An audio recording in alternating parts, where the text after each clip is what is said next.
What's up, Squirtle Squad? So I've been getting a lot of requests lately about doing a video on how I beat the Elite Four, the secret Squirtle methods.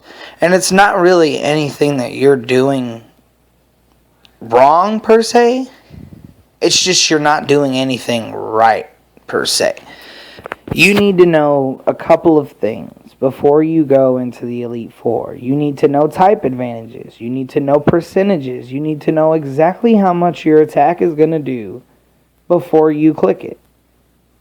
Otherwise, you're just playing a gambling game. You need to know type advantage. You need to know percentages. You need to know dual type. You need to know the types of the Pokemon that you're fighting. And you need to know everything about Pokemon. Don't expect to just walk in with 6 level 100s and walk out with a free champ badge. It doesn't work like that. Sorry. The Elite Four on Project Pokemon have stats that are jacked higher than their regular physical limits. That's why you see that SLAKING outspeeding your Mewtwo, even though that's not possible. That's why the Dialga can sometimes outspeed things like Mewtwo, even though that's not possible. It's because their stats are higher than normal. Now, Lorelei is very easy. Lorelei rocks the ice typing. An ice type is typically weak against fighting for the most part, and I believe rock. You want to focus on your fighting type or the fact that 4 of them are also either dual water or dual ground. So what I use is I'll either throw out the Scrafty, set up 2 Dragon Dances for the increased power, and then just Drain Punch the entire team out. Or you can go with the Volcarona, set up the triple Quiver Dance, and then you do 4 Gigas and 2 Flamethrowers. You want to use Flamethrower on Weavile and Kyurem because Giga Drain's not going to do anything against them, and Flamethrower is going to do the more damage. Everyone else, you want to use the Giga Drain to maintain your health. Especially if you get toxicked in the very beginning of the battle, it'll be a battle between how much you can heal versus how much you take from the toxic every turn. Most of the time, if you get toxicked on the first turn, just exit out and try again because it's not worth the patience. If you're a healer, I don't heal. So if you're a healer, you'll just have to let that Pokemon die and then heal it later on before you get to the last people. Bruno's very easy, just a dependable psychic type, and you should be able to sweep. I use Mewtwo and just Psy Strike. It'll one-shot everything but the Gallade because the Gallade lives. So you want to use the Shadow Ball instead of the Psy Strike to save the PP and just 2-shot it that way. I don't know why that his Gallade is so broken that's what made me run mine. That's what made me get a Gallade and train it up, is because that it lives from the Mewtwo. The audacity to live from the Mewtwo. Agatha's very easy. You just need a dependable sweeper. Scrafty's what I use. Double Dragon Dance. Triple Dragon Dance because Spiritomb will live. And then just crunch the world. If you don't have that, you can just go with whatever your best stab damage, super effective damage is. Whether it be the Mewtwo Psy Strike or the Gengar Shadow Ball, whatever you have. You might this is where you might start taking casualties though, because the Giratina is known to live. Lance is a whole nother cookie. This is when you gotta know when to hold them and know when to fold them, when to do the Ollie shuffle, when to float, when to sting. You gotta know what you're doing against Lance or you're going to get knocked out. Type advantages as compared to dual typing, that's a whole nother can of worms. Kingdra and Palkia, those are your biggest 2 threats on his team. They're both water dragon. You know a dragon is weak against ice type, fairy type, and dragon type. But with the water resistance to ice, it negates that super effective damage. If you have a resistance and a weakness to something, it negates that weakness and you just take normal damage. So the ice beam is not good against them, and that's why. Now you understand. Your best bet to go for the fairy or the dragon type attack. And the way that their stats are built, you should go for the dragon type attack because it'll end up doing a little bit more. Now, the only other problem with Lance would be Dialga. Everything else on Lance's team, Flygon, Dragonite, and Salamence should all be one shot by the Ice Beam. No problem, just to get a good Ice type attack from a decently fast Pokemon so you know you outspeed. I use the Mewtwo because it can outspeed almost anything. And then when you get to Dialga, Dialga's another dual typing problem. Because he's a steel typing, the ice damage and fairy damage are turned back to normal because of his steel resistance to ice and fairy, but his dragon weakness to it, so it just does normal damage. So you would want to throw out either the fighting, earth, or dragon type moves. I would go with the earthquake or the fighting type move most of the time, unless you have like a Kyurem with Draco Meteor. That should one-shot him. Usually. Not Lance's though, because he's got jack stats, like I said.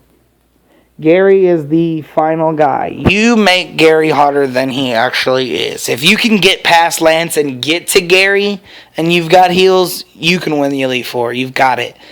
Metagross is a Steel Psychic, so you automatically assume that you could just drop the Ghost type move and win. Do not do that. Do not go for a special attack against the Metagross. You want to go for the Earthquake. That'll do way more damage. Neither of them's going to one-shot it, but wouldn't you rather do the more damage in case you're going to get knocked out? That way your next Pokemon could just get him out. Then with the Tyranitar, it's a rock dark. It's ×4 weakness to fighting. Just drop the fighting type move and one-shot it. Never use any Pokemon that has a ×4 weakness. I'm sorry, I don't care. You use Flying Fire Charizard, you're bad. You're going to get Rock Slid, ×4 weakness, knocked out. You use Dragon Flying, you're just going to get Ice Beam. You use, like I just said, Tyranitar, you're just going to get hit with a fighting type move. Anything with ×4 weakness is bad. If you're a grass fighting, you're going to, like Virizion, you better put all your points into special defense because you will get one shot by the Psychic. It's going to happen.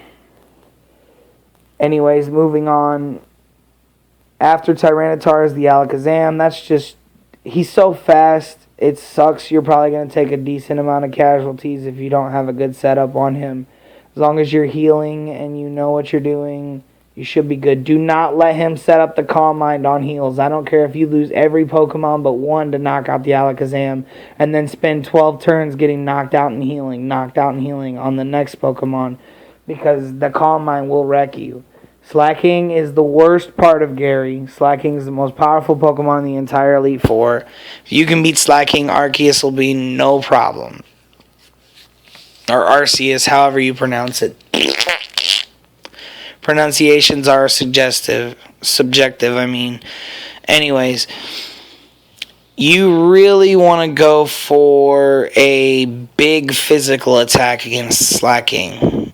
You might take a couple of casualties against the Slaking. If you have a very fast person that can know Thunder Wave, that would be, or Will-O-Wisp, because Burn cuts his physical attack in half, that might be something you want to do. Maybe throw out the Spiritomb against him, use the Will-O-Wisp, take a bunch of damage. Next turn it'll do half damage. You'll be almost dead. Use Pain Split.